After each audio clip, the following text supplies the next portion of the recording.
I'm really just sitting around thinking about nationalism. So I apologize. I apologize for this. Hello. Hey, what you I up had, I to? had a feeling. I had a feeling you were going to call me. I don't know why. You did? Yeah, I Well, feel it. I had been meaning to recall you. I think you were the first guest. Uh, Maybe. No, I wasn't. I think Ash was the first guest. I think that's possible. I believe that.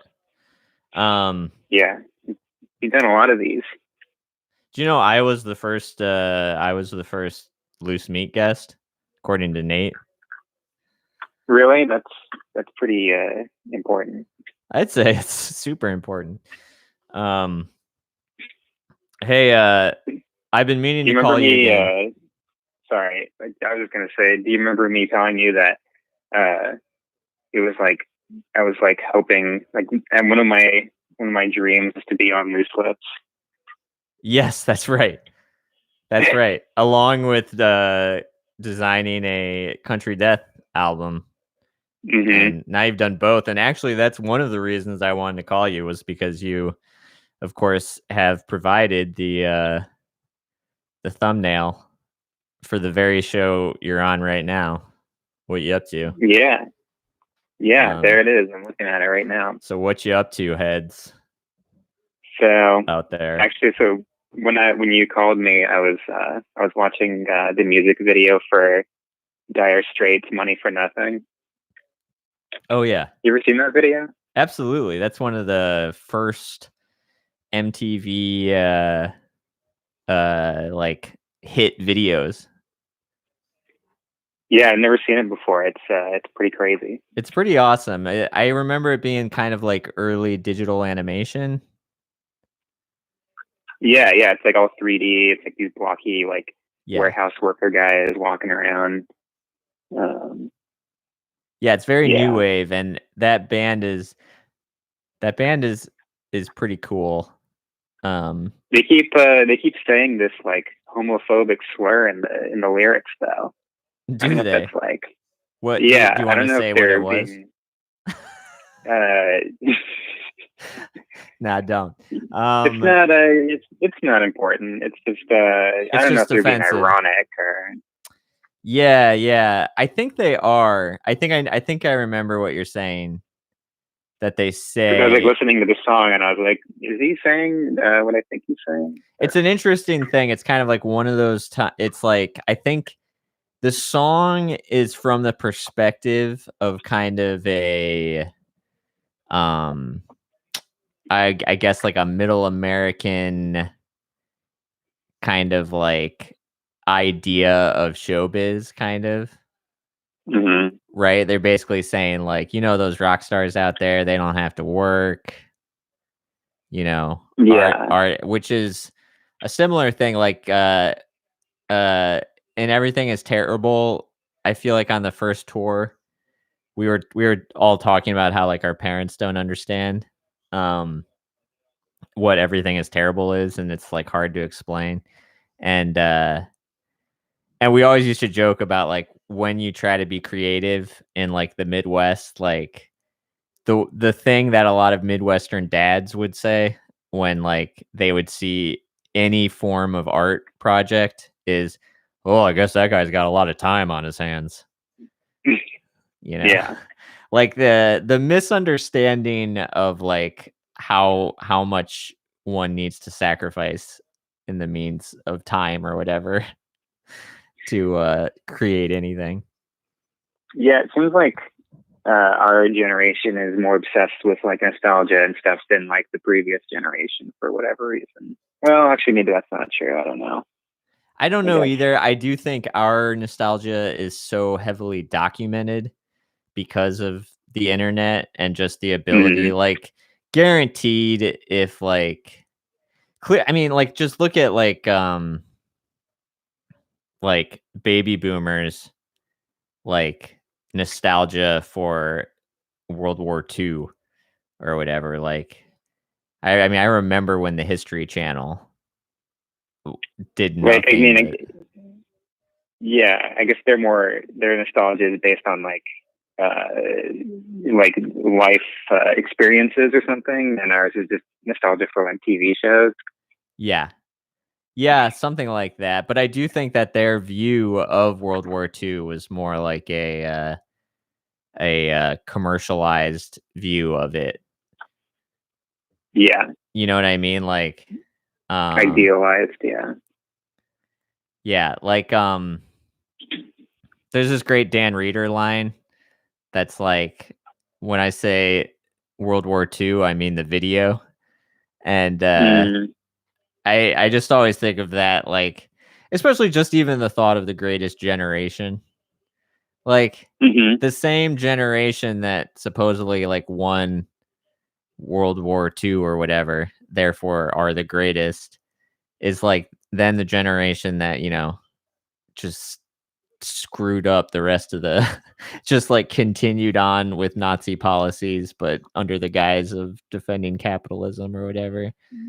Yeah, I guess part of that greatest generation thing comes from like everybody like banding together in the country to like build bullets and bombs and stuff like Yeah, that. exactly. And but I mean, it's cool. I mean, you're seeing a lot of that like now with like the disease stuff, like people like working together and like coming out of retirement to like help out, like Yeah. Yeah, trying their totally. best. Um, but speaking of nostalgia stuff, I've been working on this thing where I have to like watch hundreds of like old TV commercials from like the 80s and 90s, and I'm like pulling clips from these commercials. And What's the it's project? interesting. It's for EIT, Oh, okay. and it's mostly like having to look for like kid commercials and like pulling like themes out of those, like are recurring over and over. Yeah. Stuff like authority figures or like kids that are like really cool, and like just yeah, it's you're when you watch a lot of those commercials, your brain just kind of turns into mush and you just like forget what's funny. Yeah. Yeah, absolutely. And they're designed to do that, you know? That's the funny thing is like Yeah, they're I'm kind starting to of think like, they yeah, work. this is like I kind of want this Yeah, I bet. thing. I bet. My sister sent me a video of her kids playing with this, like, it looks like a drone, kind of. Like it's like a little helicopter thing that like flies, but like a drone. But Hmm.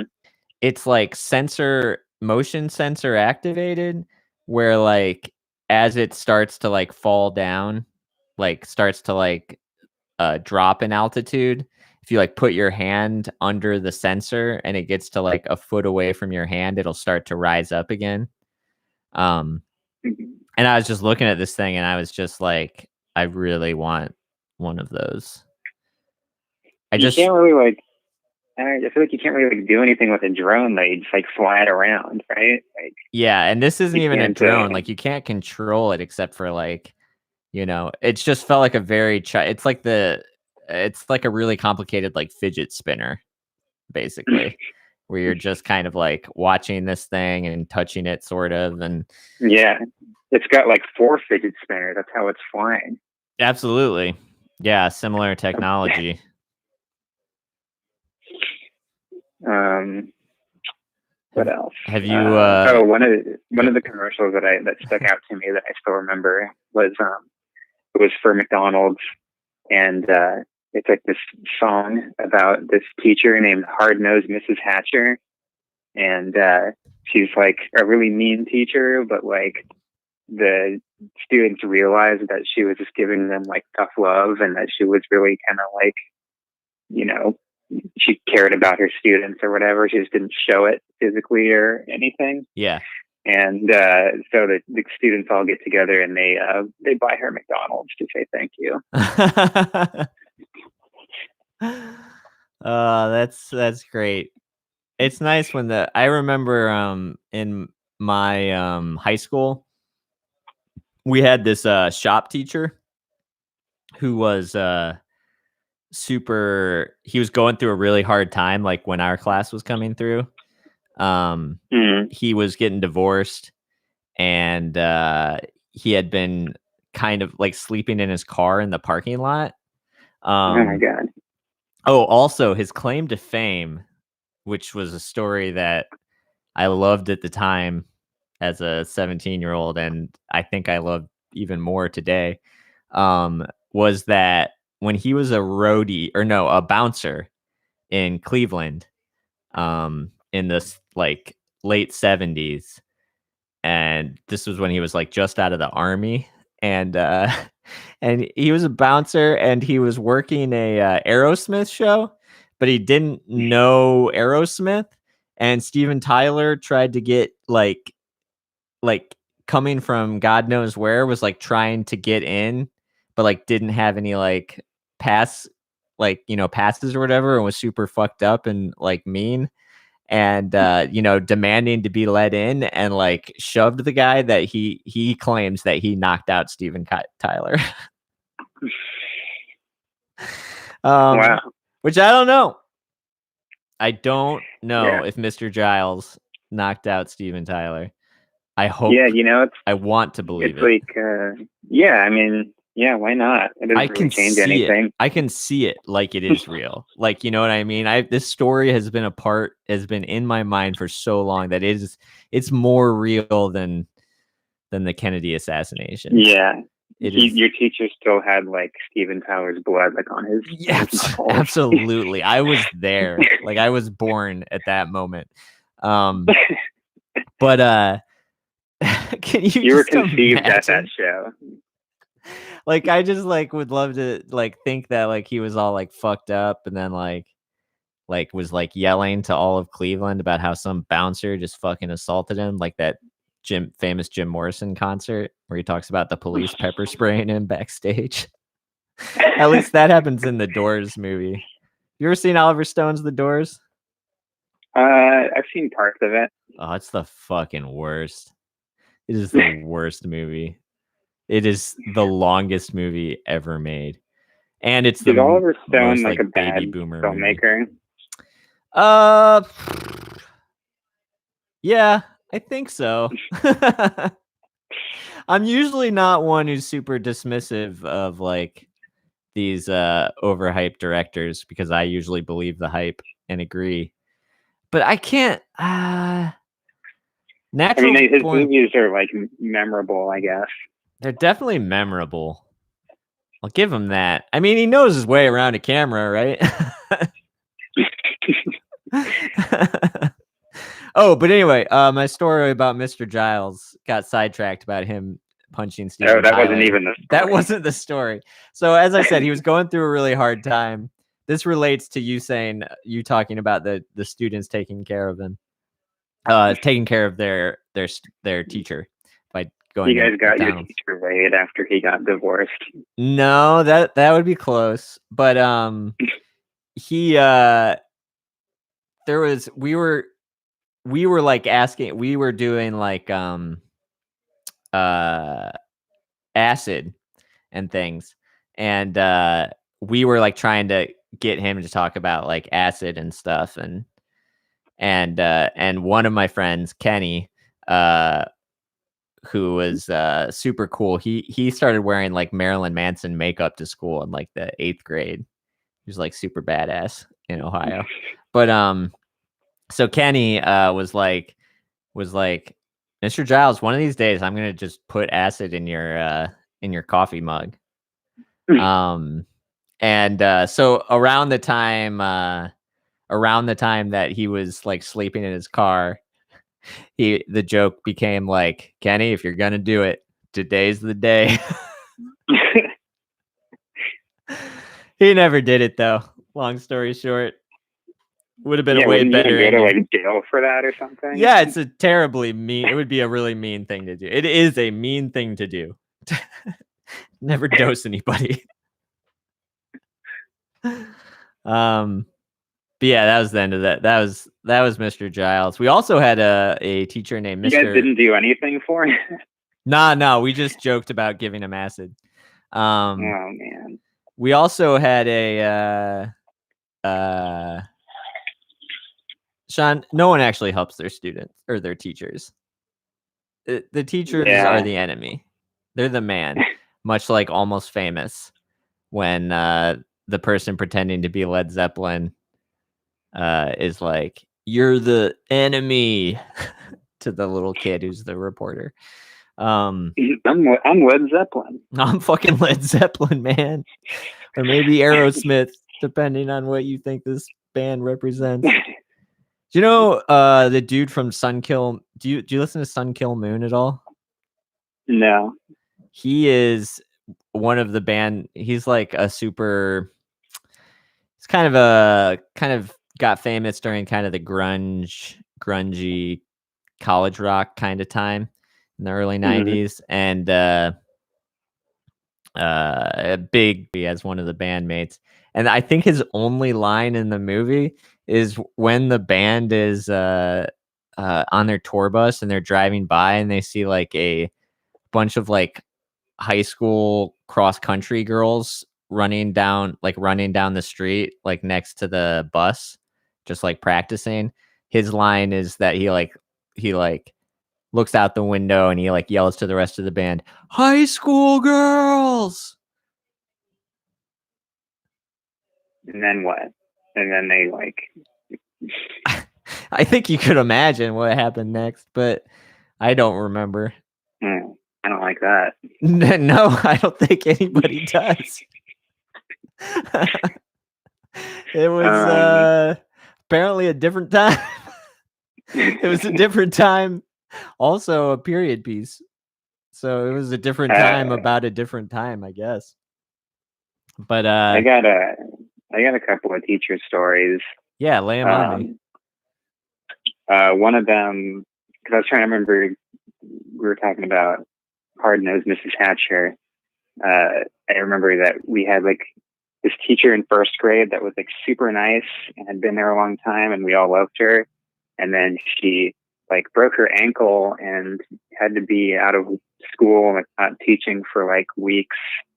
And we had this horrible, really mean old lady teacher.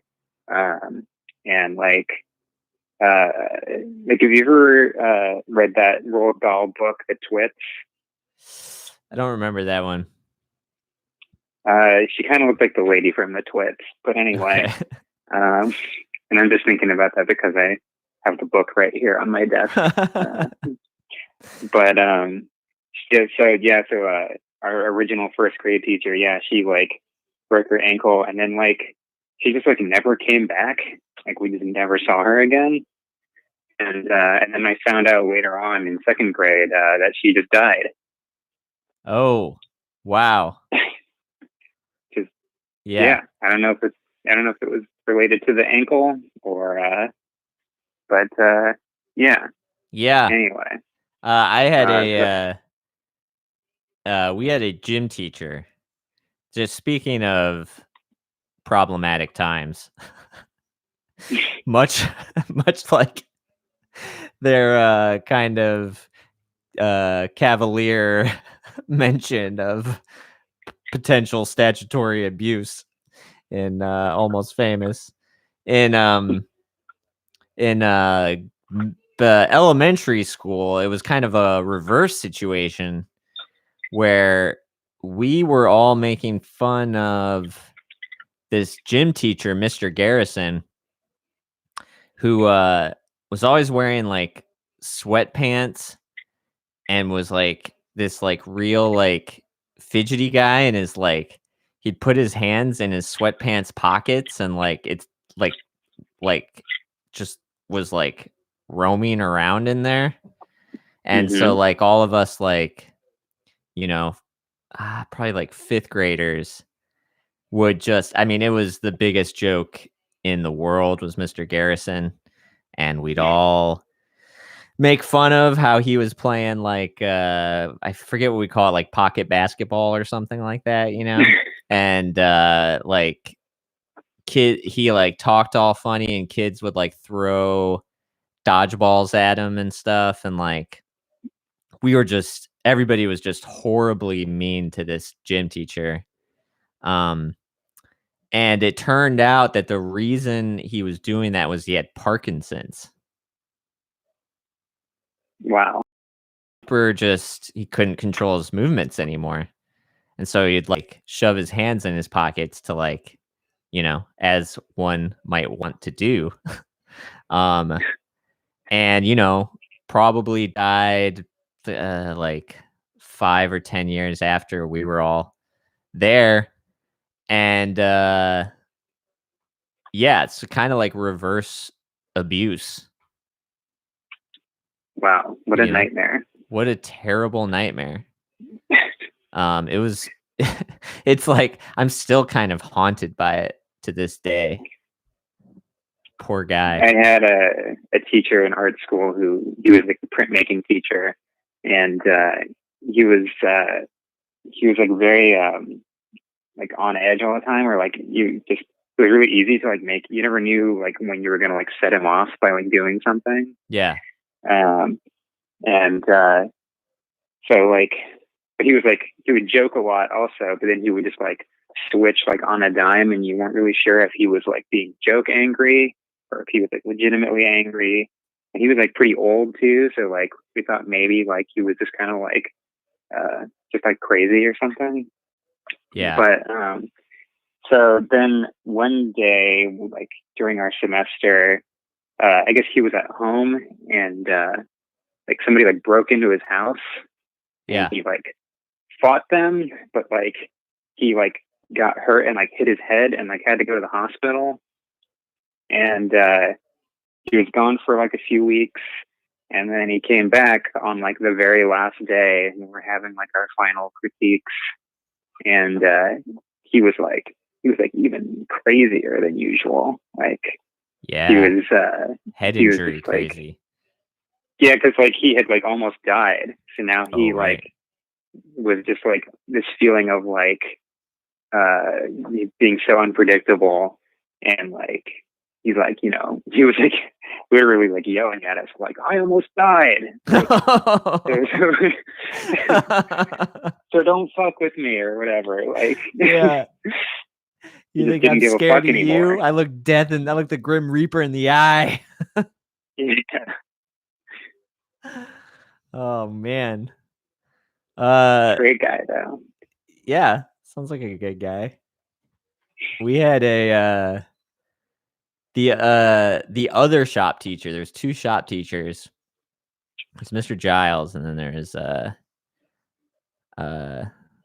other guy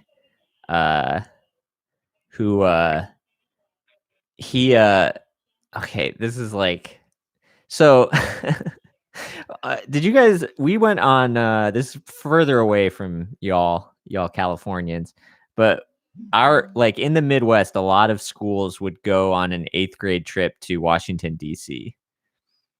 Okay. We were offered like a DC trip in like elementary school, remember, but you had to like pay for it and stuff, and you had to like write an essay and get approved and all this stuff. Yeah. So I didn't go. We would go. Like it was like you just take a big bus, and I think we went for like 2 nights maybe, and so it was like a big deal because we were in like 8th grade, I think. And you'd get to like stay in a hotel room with like for your group or whatever, and it was like for you. And I remember they put tape on the outsides of the doors, so like they would know like if you left the room at night, if you like snuck out. And because Sean, you can't retape the door from the inside, that was like a big, right. We were trying to figure out a way to MacGyver that, but well, you guys didn't have the tape. Somebody else had the tape. Somebody else had the tape. And okay, so anyway, the first night, I think it was the first night. It's not important, but one of the nights we are, 4 dudes in the 8th grade, and we are scanning through the channels, and we come across softcore pornography. Okay. And it's like right Mhm. on the edge between softcore and hardcore. And it is I remember specifically, it was like it wasn't we this was before the internet. We didn't like I had never seen anything like it, you know. And so we are like transfixed. Okay. Had you seen any kind of porn before that? Yes, like pictures in magazines and things, but Mhm. not an actual like movie like this. And so anyway, Moving images. moving images, exactly. It blew our minds, dude. So anyway, we It was like it's like when people saw the train pulling into the station movie for the first time. it was a And lot like that.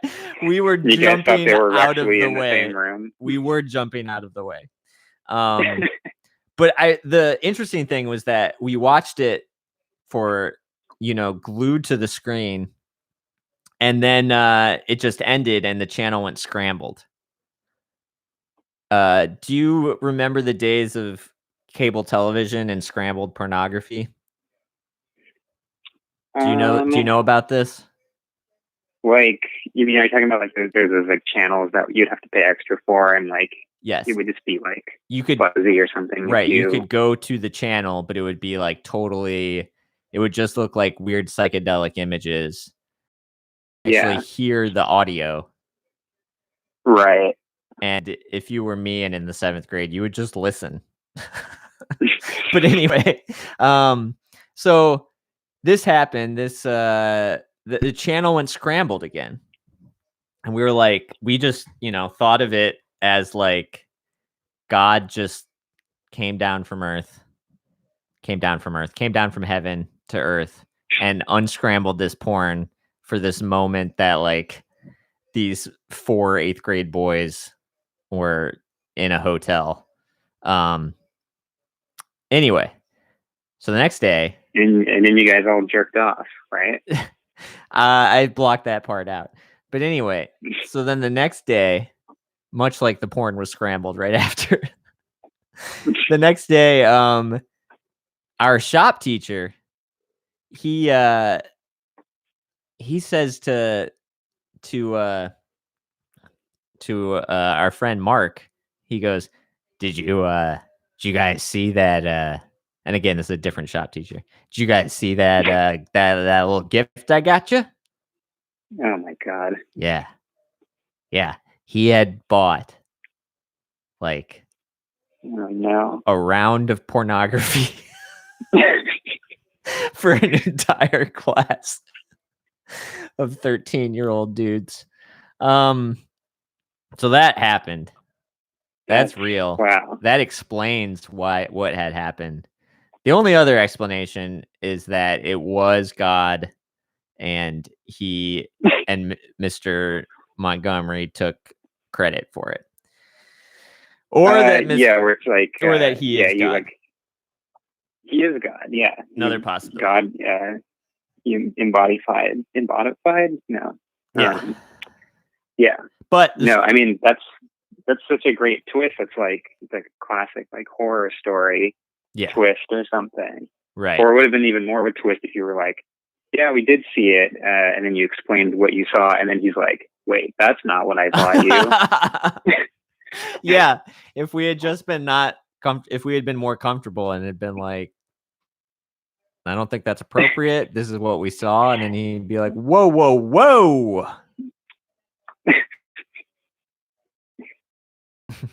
What else could it have been? What could he have been referenced?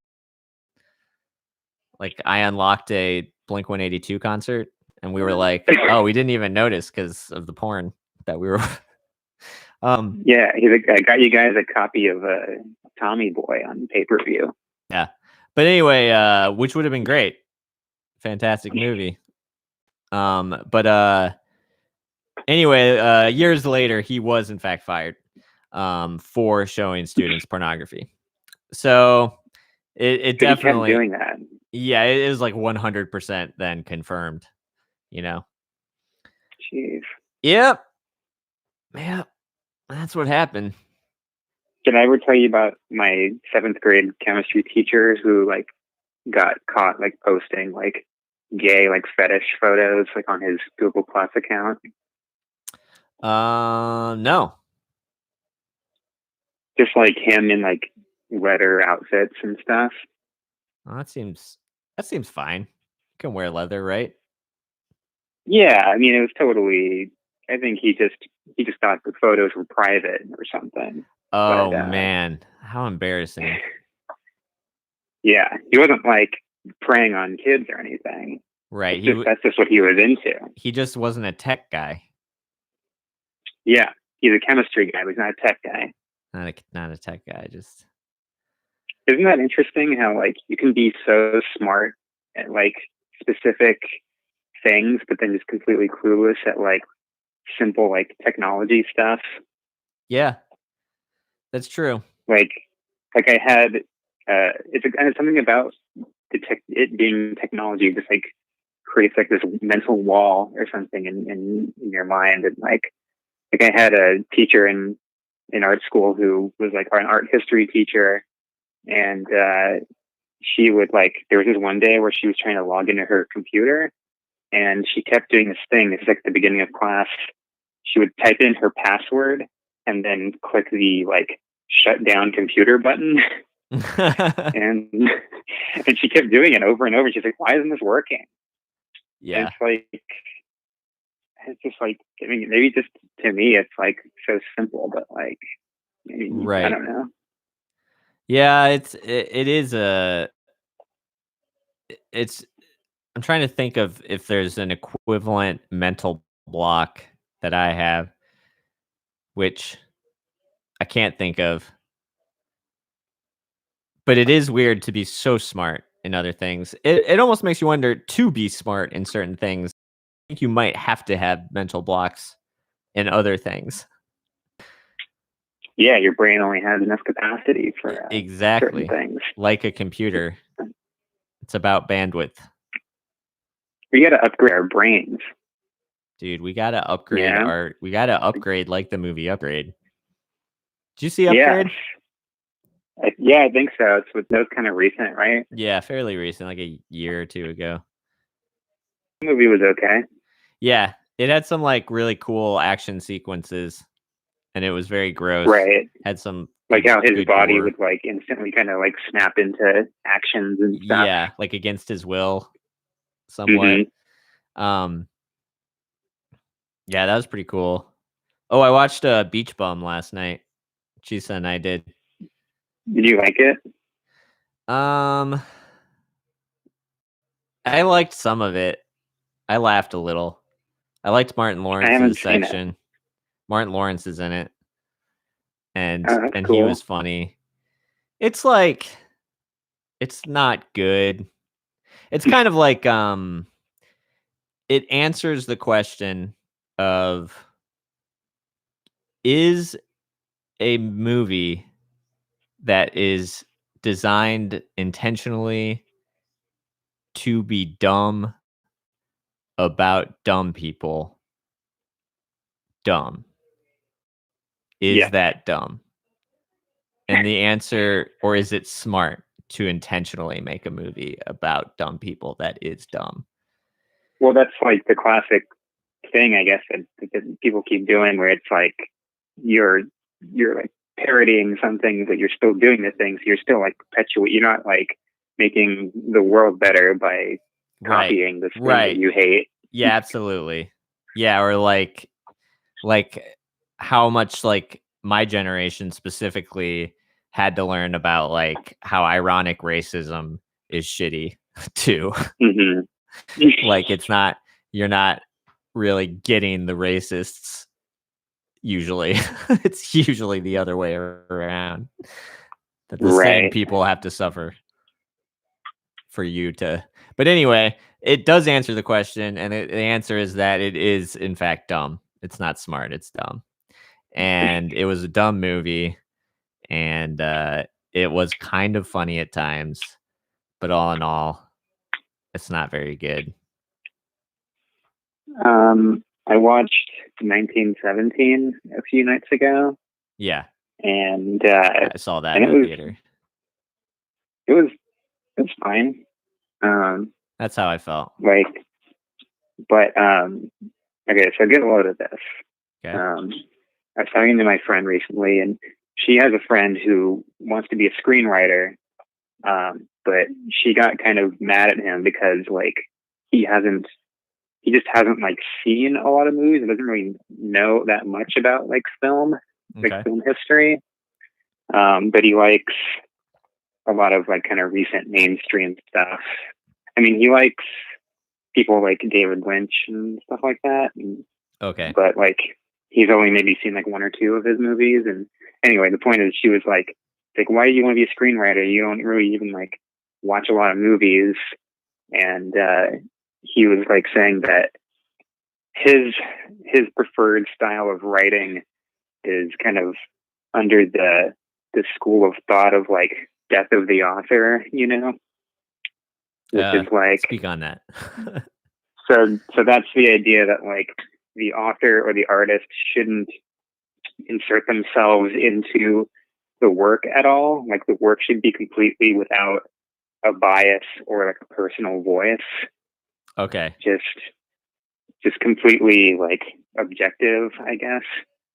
Yeah. So I was trying to think of like, because I was like, what kind of movies do that? And I guess the only really ones I can think of are like Marvel movies, and like I think 1917 is like that too. Yeah. Like it doesn't really have much of a personality. It's just right. like, well, that's what I like about Spielberg movies. I feel like Spielberg's personality in films is like being fairly non-existent, but he's made so many movies at that point that feels like a style. Then it's interesting. Yeah, I guess his style is just he likes adventure movies. Me too. I love it.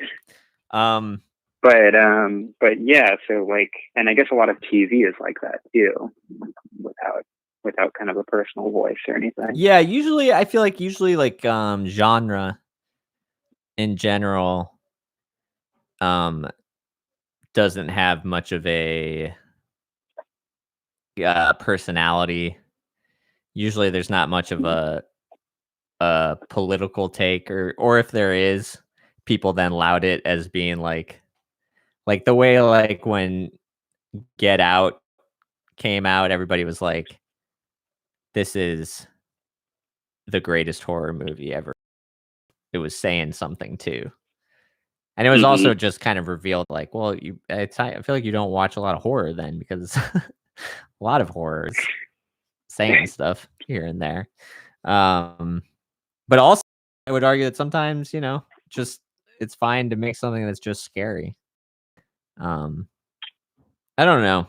Well, I feel like right now I am feeling that way about stuff like art in general. Is like I was talking to a friend today about how just all like podcasts and shows and everything, like the obligatory intro about like, look, so obviously we can't do a normal show right now.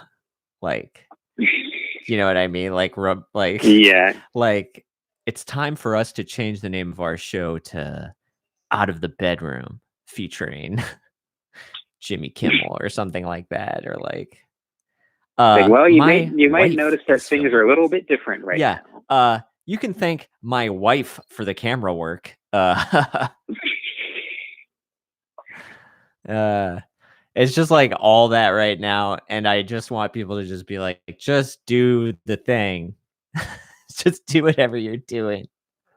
Yeah, I mean, you know what I mean? Hopefully we'll be at that point by week 8 or whatever. Yeah, it feels like kind of the equivalent of getting up to do stand up and being like, well, I haven't practiced a lot of this. Forgive me, this might not be so great. And you're just like, yeah, I know.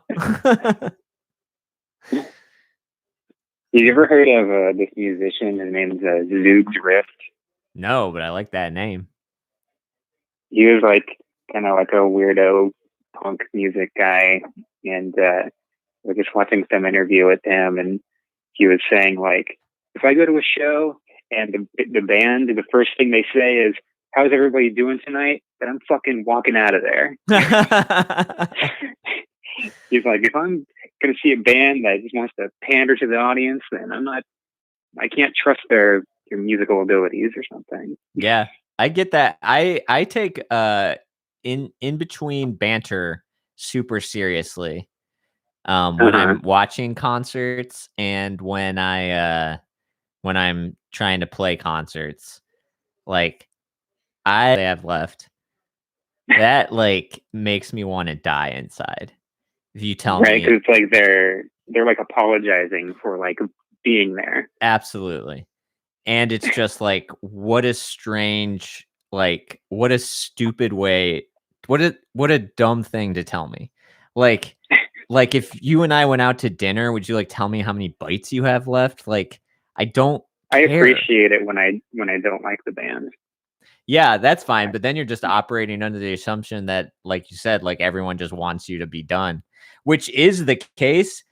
But you could fix that by saying something interesting. Instead.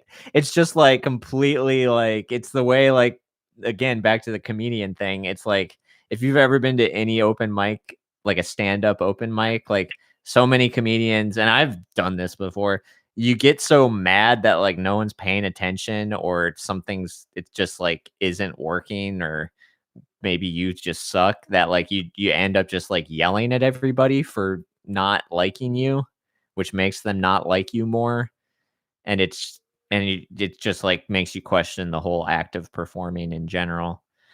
But That's one of the things that I hate the most too when I see stand up, and I see it a lot like comedians who are like successful and stuff that are yeah, constantly like, even when people are laughing or whatever, they're just like, oh, you guys didn't like that one, huh?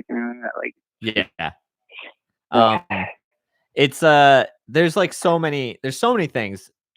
Just like I also think that what happens is bands at like local shows or whatever, it's tough because you want people to just treat you the way that you treated Weezer when you were 15.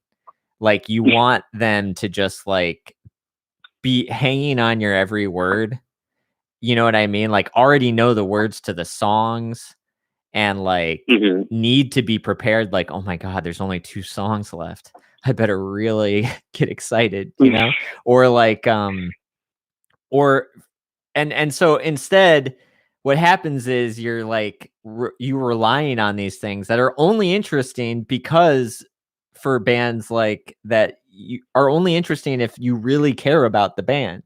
Like it's all just stuff referencing things about it'll be like something like I actually wrote this one back when I was playing with the uh uh Red Jones 5 for a while. Oh, that was back with when Tommy was on the bass and yeah, I was in a different time then, but hope you like it. It's like stuff like that, but it's like we've never heard of your current band, let alone the other band that no one's heard of that you were in before. Like, and what am I going to do with that information at all? Like, this sounds like a very specific situation you were in. no, this is every local band does stuff like this. It just tells like asinine stories about like, just like little details about like, listen, I wrote this song when, uh, wrote this song, over last summer. It's kind of a new thing for me, because I just started playing piano then, but this is it on guitar. And you're like, okay, great. Yeah, I know. I don't care. I don't know. So I'm knowing all very of picky. that, Yeah, I mean, so knowing all of that, what's your approach to crowd work in between songs? I try to just pretend like every word I say is part of the show, and Hmm. I try to um I just try to immediately go into some sort of monologue that's either strange or funny, and hopefully both. And that's what I try to do. It's yeah, and that's good. It shows that you care, and you're because it's a lot more stuff to memorize. And Right. I do care, and I often get to a point where I'm more interested in the things I'm saying between the songs than actually singing the songs themselves. Um, but I feel like another problem is that like a lot of local bands, one thing they run into a lot is that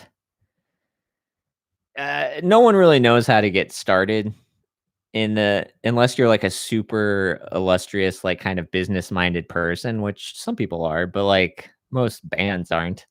I certainly will never be. But and one thing you think you should do when you first get started is play like 1,000 shows in your city, like one after the other, just like going 2 blocks down the street to play the next night. hmm And and no one the what happens when you do that is that no one goes to the shows because like you tell all your friends to go to the first show and they go, and then you tell them the next, like, we're also playing on Saturday, and maybe like 4 people go, and then eventually it's just like you and your one friend who like drinks too much. And um and like, so at that point you're playing so much that like it doesn't even, you're not sure why you're doing it, and so you just revert to saying you don't you're not preparing for this, you're just playing your songs. It feels just like a rehearsal. There's nobody to talk to, so it doesn't feel like a performance anymore, you know?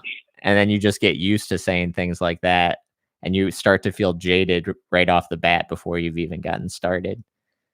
But I think also people are scared to perform because it's vulnerable. It's like people are scared to be up on stage, and so they like are self-conscious, and they say things deprecating, like self-conscious about stuff instead of just trying to put on a better show. They say Yeah, things like, guys, thanks thanks for doing this. Oh god, I don't know. Okay. Uh oh, I don't know, man. you gotta thank the other bands for performing on the show. Also, Yeah. Yeah. You gotta thank the other bands. It is it's so important that you thank those other bands who have like already they left are usually. listening. They already left because like you know, Joey's gotta work the next day, and uh, you know, Ted's gotta relieve the babysitter, and uh Billy just doesn't like being at the show anymore. He's just I tired of mean, it. yeah, I kind of wonder like what the value is of performing if you're trying to like be a successful musician. Like the value of performing live these days, like as opposed to just putting stuff out on the internet and like maybe like the occasional video or something. Yeah.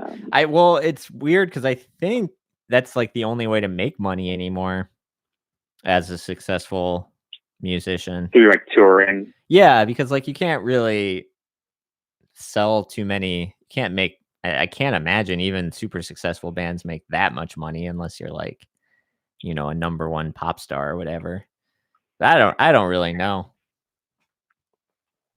No idea. Yeah, because I mean, yeah, isn't part of like the whole like record deal is you're like recouping costs or something, or like you like owe the label a bunch of money or something, and Yeah, just like everyone just uh, streams music now. Like it's not, you know, no one's like yeah, buying these songs, I don't think. Maybe I they feel are. like music is like so. I guess because of like Spotify and stuff, it's like nobody Yeah. values music anymore, but also like I think music is like maybe like the most important art form.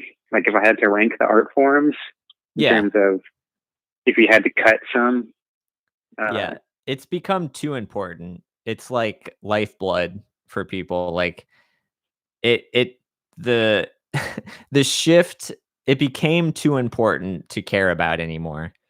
Like as soon as people started saying like music is the soundtrack of my life, and they started like just playing music in the mall randomly because they could, mhm. like, and like streaming service, it's just like it is life anymore. So yeah, it's like as important as like water and oxygen, basically. Absolutely. And it only becomes more important when, like, when the singularity happens and, like, we just know everything on the internet. Like, we just know all information, and, like, it only takes, like, a second to consume, like, a full book. Like, the only thing Like that the will be Matrix. left, yeah, The Matrix. Like, the only thing that will be left is just the experience of things like poetry and, and music and painting. Because like, everything else is just information collecting. Do you feel like with how easy it's become to like make art as opposed to like a few decades ago? And do you feel like having what was that? Hello? I didn't say anything. Oh, sorry, that cut out for a sec. But I mean, do you feel like with how easy it is to make music and art now, like is that necessarily like a good thing? Because it's like you have a lot more art, but you also have a lot more like bad art. But like I don't know, like it's something I just keep going back and forth about. I don't really know, like because like having to like make art used to be so hard, and like only people who were like super dedicated to learning it would like keep up with it. But like stuff like I don't know, like Photoshop and stuff like that, like I don't know. I guess No, it's a good I know thing, what you're right? saying. I know what you're saying. It's like, you often wonder that just um in like a world where anyone can be an artist, and even things like the hardest art was always like, not always, but once it became a thing, like I think of like movie making as maybe the hardest art because it involves like photography, visual concepts, like that, Hmm. like music, audio production, editing, acting, writing. It's like everything, right? And you've always needed like so many resources to do it and so much knowledge of everything. And even that's broken down to where like anybody can do it. And now you could write a book, and I can attest to this. You could write an entire book and just call yourself a writer then, and put it out on the internet. And if four people buy it, then like you are officially a author anymore. And it like takes in a sense, it kind of like takes the romance out of it anymore. Cause like everyone and anyone can do it. Um, but like, I feel like if anything, it just returns us to a time when everyone was doing it. It's just like no one was like a godlike superstar, because you were just like in your village, the guy who wrote or whatever, you know, like Yeah, I feel like a lot of it like comes down to like circumstance and like it's kind of. I mean, talent is like part of it, but also a lot of it is like just like who you know and like who the people were that were like giving these people the exposure and stuff. yeah, and like It's what's like breaking down, like you said, is just the idea of talent, like the objective force, the objective like ideas of like what's good and what's bad have broken down completely, to where yeah, it's all this, the actual subjective nature of it is like undeniable now, just because like anybody can have a tiny little audience for whatever they do, so it must not be bad. you know yeah. I guess it just kind of just like everything else, like it just comes back to like class and like art was also hard to get into because you had to kind of be like rich or whatever to get into it. Like, and you had to have the time, which being rich could give you. Like, if you were obsessed with being a business person or whatever, but like maybe your kid then would inherit that, and then they would just have the time to pursue things like painting and getting really good at piano and stuff. Like, and podcasting used to only be for the bourgeoisie, and now look at us. Now look at us. And look at that. We can do it too. We can do it too.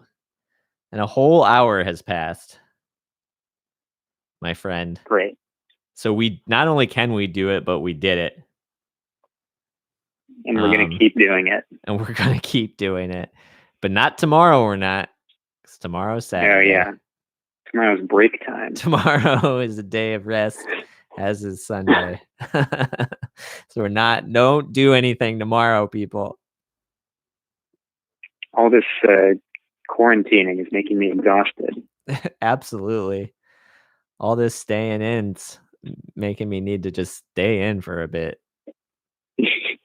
I've been looking out the window all week, and I'm gonna take the weekend and close the window. Yeah, listen, I am just gonna I'm gonna hunker down for a bit, do a little me time.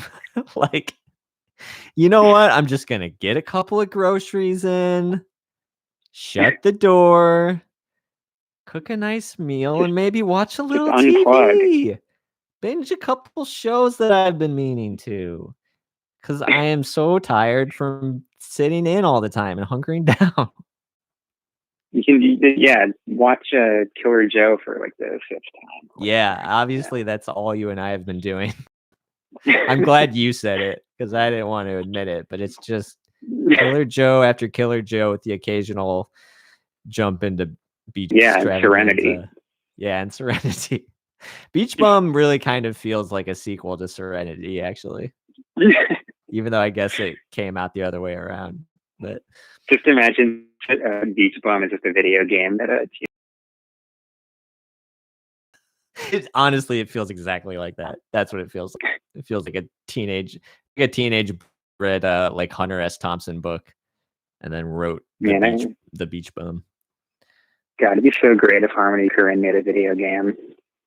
I bet he has, right? Spring Breaker's not a video game. There's games like it, I guess. Gummo not a video game?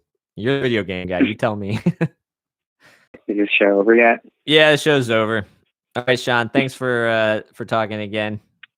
Doing the whole episode this time. Yeah. Talk to you again soon, hopefully. Yeah, of course. Of course you will. All right. See you, buddy. Bye. Bye. Okay, that was fun. Have a nice weekend. Bye, everybody.